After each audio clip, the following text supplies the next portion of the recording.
ഇന്ന് മിക്ക ആളുകളെയും ബാധിക്കുന്ന ഒരു പ്രശ്നമാണ് ഏകാന്തത. ഏകാന്തതയെ ശരിയായി കൈകാര്യം ചെയ്തില്ലെങ്കിൽ അത് നമ്മുടെ ആരോഗ്യത്തെ വളരെയധികം ബാധിക്കും. മരണം എത്തുമ്പോൾ മാത്രമാകട്ടെ നമ്മുടെ റിട്ടയർമെൻറ്റ്. ആരോഗ്യമുള്ളിടത്തോളം പ്രവർത്തിക്കുക, കഴിവുള്ളിടത്തോളം വീട്ടിലായാലും സമൂഹത്തിലായാലും ഉൾവലിയാതെ മറ്റുള്ളവരുമായി സഹകരിച്ച് പ്രവർത്തിക്കുക. നന്നായി വായിക്കുക.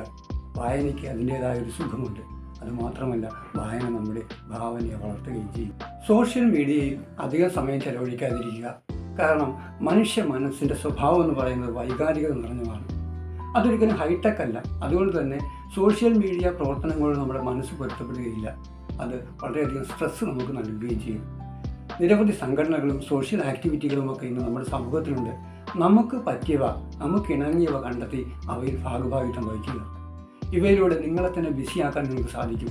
ആവശ്യമില്ലാത്ത കാര്യങ്ങൾ ചിന്തിക്കാൻ ഒരിക്കലും നിങ്ങൾക്ക് സമയം കിട്ടരുത്. അപ്പോൾ ഏകാന്തത നിങ്ങളെ പിടികൂടാതിരിക്കും. ചെയ്യണമെന്ന് ആഗ്രഹിച്ചിട്ട് ചെയ്യാൻ സാധിക്കാതെ പോയ ഒരുപാട് ഇഷ്ടങ്ങൾ നമുക്കുണ്ടാകാം. അവയൊക്കെ ഒന്ന് പൊടിച്ചിട്ടെടുക്കുക. ഏകാന്തത അകറ്റാൻ വേണ്ടി ഓൺലൈനിൽ സുഹൃത്തുക്കളെ കണ്ടെത്തുന്നത് അപകട സാധ്യതയുണ്ട്.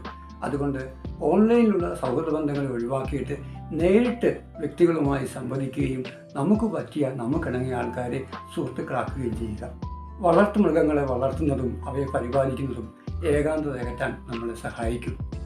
സർവോപരി നിങ്ങൾ എത്ര പ്രായമുള്ളവരാണെങ്കിലും നിങ്ങൾക്ക് ചെയ്യാൻ പറ്റുന്ന ഒരു ഗോൾ സെറ്റ് ചെയ്ത് അതിനായി പരിശ്രമിക്കുക. ജീവിതത്തിന് ഒരർത്ഥവും ലക്ഷ്യവും കൈവരുമ്പോഴാണ് ജീവിതം മനോഹരമാവുക. അപ്പോൾ ഏകാന്തത ഇല്ലാതാകും. ഇതൊക്കെ ചെയ്തിട്ടും നിങ്ങൾക്ക് പരിഹാരം കാണാനാവുന്നില്ലെങ്കിൽ കൗൺസിലിങ്ങിനായി വിളിക്കുക. താഴെ നമ്പർ കൊടുത്തിട്ടുണ്ട്. നന്ദി.